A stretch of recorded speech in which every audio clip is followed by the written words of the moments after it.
Why is time management considered a soft skill? So in the world, we've got, technical or hard skills that are measurable and more analytical, if you will. It's like coding or things you learn through hands-on experience, stuff like that. Then you've got soft skills, things that aren't as easily as measured, but almost just as equally important to success. So why is time management considered a soft skill? I'm gonna go over three things today, those being what is a soft skill even. Now I'm gonna talk about why it's so important that time management is a soft skill. And then I'm gonna talk about how to improve your time management so that you can be successful with it. My name is Richardson. I'm a coach here at Life on Your Terms, and I make these videos here so you can do exactly that. You can live a life on your terms.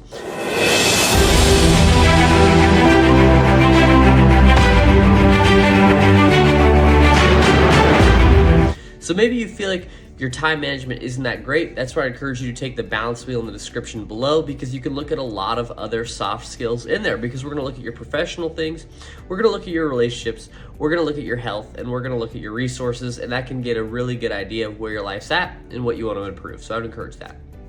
So first, what is a soft skill? I think there's kind of two types of soft skills, those being interpersonal and personal skills. So what do I mean by that? So skills like communication, collaboration, empathy are all necessary for teamwork, relationships, and conflict solving. You need communication to be able to work as a team and have good relationships. You need collaboration to work as a team, and you need empathy to work through problems and solve conflicts and have that teamwork. So those things are like kind of the interpersonal soft skills. Obviously there's more, but those are just some examples of some soft skills. Now, what are some personal soft skills? Well, you've got things like time management, you've got adaptability, and you've got problem solving, which those three, and you throw in self-discipline as well. Those four are very necessary for success. You need to be able to adapt to new things. You need to be able to manage your time. You need to be able to problem solve. Those are all things that are soft skills. You can't necessarily objectively measure them. I mean, you can measure how you spend your time. You can measure somewhat of adaptability, stuff like that, your problem solving, but not really. But those skills are all necessary, and you want to just slowly try to improve them over your life, and that's the idea. So those will help with individual success, productivity, and efficiency, which all lead to success and your definition of success. So yeah, like I said, soft skills can be unclear or sometimes unthought of, but they are just as important as those hard technical skills, because you can have those objective technical skills that are necessary for success, but if you don't have the self-discipline, if you don't have the time management, if you don't have the adaptability, you're never going to really be able to put those hard skills to the test to be successful, if that makes sense. So now, time management as a soft skill, what do I mean by that is, I would argue it's actually one of the most important soft skills in my experience. Why do I think that? Well, personally, I had a real problem being not on time to my day job, which was just not the person I want to be. It wasn't the character I wanted to have. So fixing that has helped me be more disciplined with my time in other areas, because I know I'm properly planning out the time to just be on time to work, which is really simple, but it is time management.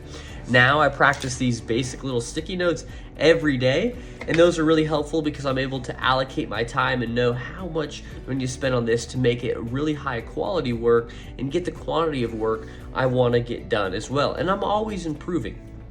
But it's been helpful to track these things and practice my time management as a soft skill, if you will. And it's necessary for success as it improves productivity, efficiency, and it relates to so many other skills. I mean, time management relates to adaptability. It relates to self-discipline. They all tie together, and when you can develop them all and get them to a high level, you're just gonna perform better. A very disciplined person and someone who can manage their time really well is probably a pretty successful person no matter what they do. So that's the cool thing about soft skills, is I feel like they transition a little bit better than hard skills. Hard skills, you get those technical things, whatever they may be. But with soft skills, you can take those skills and just basically plug and play, if you will. So you could transition really high level soft skills to any situation in your life, which is really helpful. So with that, it's an ability to control and how one's time spent is simply time management. That's what it boils down to. I mean, you know that. Now, the next thing is how to improve your time management. We talk all about this, how it's a soft skill, whatever, but how do you improve it? Well, the first thing I think is make it a priority and put intention behind it. That's something that's been really big in my life, is simply realizing that I need to make things a priority that I want to improve. Not that I didn't know that, but actually putting intention behind improving it. Now, how do you put intention behind it? Set goals behind improving it. Like I said, one of my quarterly objectives was just simply be on time to my day job, because it wasn't really a big deal if you were late. It didn't really matter, but I just wanted to be on time. So putting intention behind that has helped me develop that and making my time management better. So you have to put intention behind what you want to improve. Now, I would also encourage you to practice committing to times, just like I did with my quarterly objectives, whatever times those are for you though. It could be being on time to your kids' soccer games, whatever it is. It's just being on time to those things and practicing that. Setting time blocks for what do you want to do. Obviously, you have your job and you're expected to work those hours, but outside of your job, maybe it's go to the gym or something like that. You set an hour time block. Hey, I'm going to go to the gym during this time, and you stick to that. That'll help your time management. Following a schedule. So like I said, you have your day job, but what do you want to do after your day job with your schedule, stuff like that, and be able to prioritize things you want to do and just practice doing that stuff. You'll notice that your time management gets better and better and better, and you'll be able to understand it more and more. Because I think the biggest pitfall people have with time management, at least my biggest pitfall with time management, is I underestimate how much time I need by about 15 minutes for everything.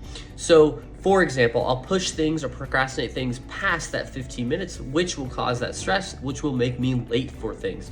Like the gym, that was one thing that I was doing. Not doing too many sets, but I would find myself doing a lot of sets and trying to add in those extra sets at the end, which would then make me late to work.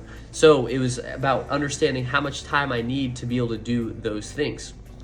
Another thing you can do to practice your time management and improve it is to use things like calendars or sticky notes. I love using sticky notes, but calendars are really helpful as well.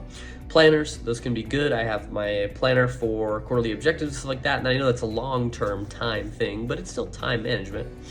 And developing habits to avoid procrastination. So what I'd encourage you to do is do the things you need to do earlier in the day. Don't wait till the end of the day because you'll be stressed out. So doing them earlier. Another tip is to habit stack things. So instead of just saying, oh yeah, I'll do that at some point, simply just have a habit of maybe, every day you brush your teeth in the morning. Maybe you want to read right after you brush your teeth. So you just habit stack that on. You just stack the habit you want to add onto a habit you already do. So maybe it's you brush your teeth at night and then you go read. Or in the morning you brush your teeth and you go read. Or maybe it's brush your teeth and you immediately go to the gym. Whatever it is, it's stuff like that. You can just habit stack it with things you already do, and that can be helpful to manage your time better.